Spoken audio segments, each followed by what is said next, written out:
Aloha! Welcome back to the Anxiety Coaches Podcast. I'm your host and coach, Gina Ryan, and I'm so happy to be with you again today as we consider the many ways to bring your mind and body back to its natural peace and calm. In today's episode, we're continuing on with clutter and how it is safe to let go and how this can affect your nervous system. Last time we talked about how clutter impacts our nervous system and why letting go of things, relationships, routines, and old stories is a powerful act of self-care and healing. If you missed that episode, I encourage you to listen to it first as it lays out the foundation for what we'll explore today.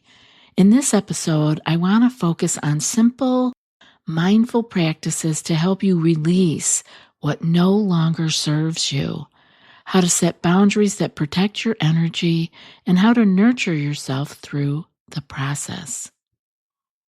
Letting go doesn't have to mean a full overhaul of your life, your home, or your relationships. And I giggled here because that is like my MO. That would mean, to me, it would mean I had to do everything or nothing, right? So that black and white thinking would crop up for me so much.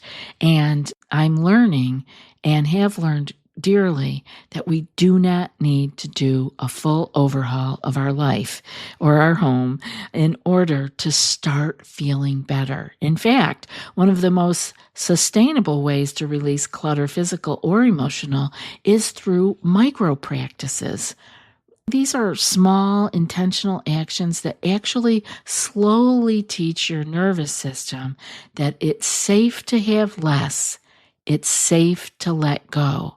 Because we all know, anybody listening to this show knows that those big sweeping changes can really rock the boat and just send us on a trip down the wormhole. We feel unsafe, we feel we are in danger, and all of our hormones of stress kick in, making us feel unwell.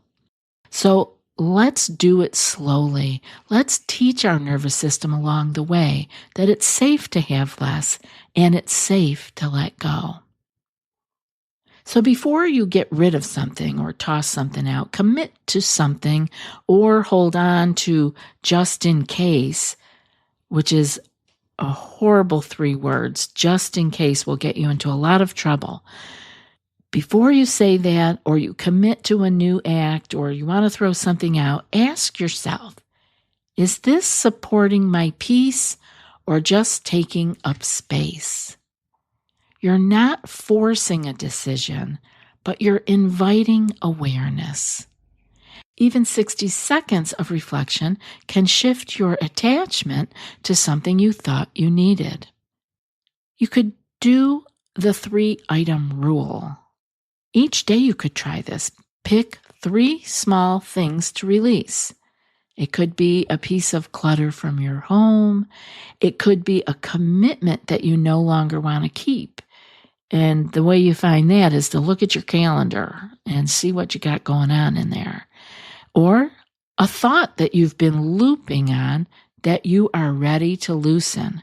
And I know if you are listening here, you have some thoughts that come up over and over again on that looping tape.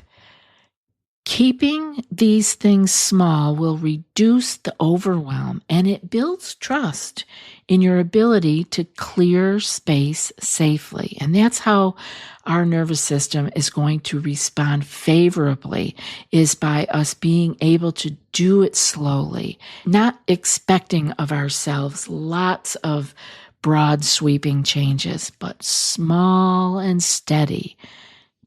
Little piece of clutter, one commitment or a thought. Start there. Start small. And before letting something go, let's see if we can dive into some gratitude and some goodbyes. Take a moment to acknowledge this item, its role in your life. Say quietly to yourself, "Thank you for what you gave me. I don't need you anymore. I release you with appreciation. This practice soothes our nervous system by replacing abrupt endings with intentional closure, especially helpful when letting go of emotional attachments or past versions of ourselves. This gratitude and goodbye has been really helpful for me because I have not only been decluttering here, my own things, I've been decluttering at another home from a loved one, and many of the things that I have had to move along to donate or give away, I have actually had a little bit of not only gratitude and goodbye, but of hoping and saying a small prayer of may the next person who uses this use this in good health. I just wanted to have things move along. Something that doesn't serve me anymore doesn't mean it's bad or broken or wrong. It just means it doesn't serve me. It may be a treasure and a real help to someone else. So gratitude, goodbye, and a little prayer can go a long way in making you feel like this is okay. You are not in danger by letting this go. Now, when the release feels emotionally charged, don't push, but go slow. Pause and breathe. A good place to start here is to place your hand over your heart or on your belly and take 3 breaths in and gently release them out. Yes, take that time to do that. And while you're doing that, remind yourself, I am safe, I am steady, I don't have to rush. Now, this small act tells your nervous system you are not in danger. You are choosing peace. Because I want you to remember when we go too fast and we forget to remind ourselves that we are safe and remind ourselves that we are steady, we are igniting our stress hormones. And we don't have to think stressful thoughts. It can be through our physical actions. If we are rushing, for many people, that is an act of danger, of being unsafe. So pay attention to where you are at. Be in the present moment with yourself and remind your nervous system that you are not in danger, that you are choosing peace. Now, these micro practices that we're doing are not about perfection. They are not about productivity. They are about creating a rhythm of respectful release. I love that term, respectful release. We're not getting rid of things because we hate them or they're dangerous or we got to get away from them. We are going slow enough that we can release respectfully. A daily practice of clearing space and reclaiming our calm slowly. Just 3 things a day. Now, another part of decluttering can come up in the form of boundaries. When we think of clutter, most of us picture the physical stuff, piles of papers, overflowing closets, or crowded schedules, right? But clutter also shows up as emotional noise, that constant static in the background, the demands, the expectations, and the dramas of other people that crowd our mental and emotional space. Could you feel that when I said it? That emotional noise, because I get it, man, the demands, expectations, it can get so in our head and it can crowd our mental and emotional space to the point of discomfort. And this is where boundaries come in. Setting boundaries is a powerful way to declutter your life from the inside out. Boundaries are not walls to shut people out. They are fences that protect your energy, your time, and your peace of mind. And if you want to think about it, think of a beautiful picket fence around you. And that picket fence has a gate in it. And you have boundaries, but you are allowed to open and close that gate as things in your life change. And these fences protect your energy, your time, and your peace of mind. And when things change, you can open and close that gate as needed. That gives us the feeling of relief that it is not permanent. And oh no, if I put up this boundary, this is forever, nothing ever changes. Because that's where the anxious mind wants to go, black or white. Either everybody is allowed in or no one is allowed in, right? No. We have a fence, a beautiful white picket fence that has a gate that we are in control of. So when you say no or not now or this is not okay, you are making space for yourself. You're telling your nervous system that it's okay to rest. It's okay to say no to overwhelm. Without clear boundaries, we often feel responsible for other people's emotions, for the crises or their expectations. And that creates a noisy, crowded inner world for us that fuels our anxiety. Boundaries will help you.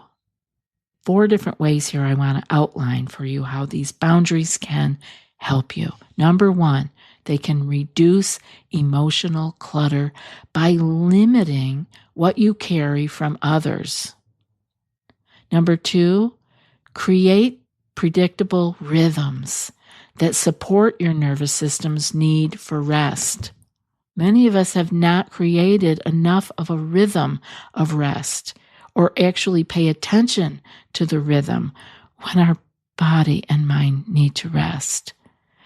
But if you can create a predictable rhythm, it will really help to support your nervous system. Boundaries can help you clarify, this is number 3, what you can and cannot take on. And this will reduce decision fatigue. Clarifying what you can and cannot take on. Wow. Wouldn't that be nice to know ahead of time where you had a boundary? And clearly, again, we have the gate. Sometimes we can change our mind, but you have a boundary of what you can and cannot do. And this will really reduce you having to make a decision every single time you are asked about something. And number 4, boundaries will help you to protect the space you need to heal, to grow, and to be able to breathe easily. You deserve that space to heal, to grow, and to breathe easily. And it is up to you to put those boundaries into place so you can have that protected space. Setting boundaries can feel scary or unfamiliar, of course, at first, especially if you've spent a lifetime putting others' needs before your own. And I have worked with you. Those of you who are listening, you are my people. I was there too. I am better. I am not perfect, but spending a lifetime of putting other people's needs first will mean that you have to go slow. But each small boundary you set is a step toward reclaiming your calm. And I have watched this happen over and over again with clients. Going small, making the changes, and then looking back and actually being in awe of how those boundaries have helped them heal. Decluttering your boundaries is one of the most healing acts of self-care that you can practice. I really hope you will give it a try.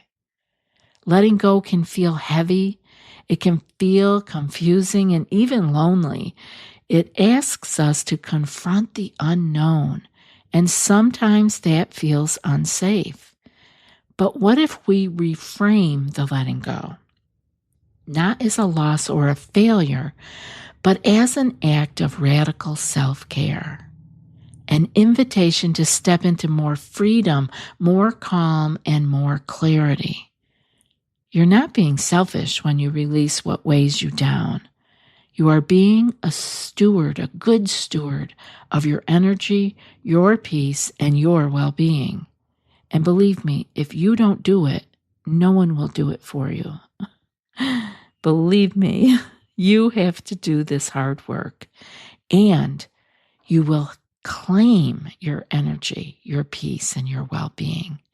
When you let go, you create space. You create space for new possibilities in your life to emerge.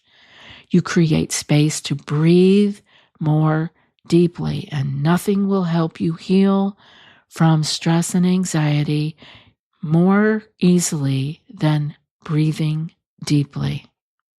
And you will create space to notice what truly lights you up. I work with so many people who no longer in their life know what lights them up.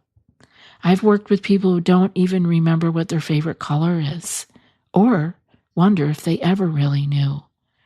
We need to create space to know who we are.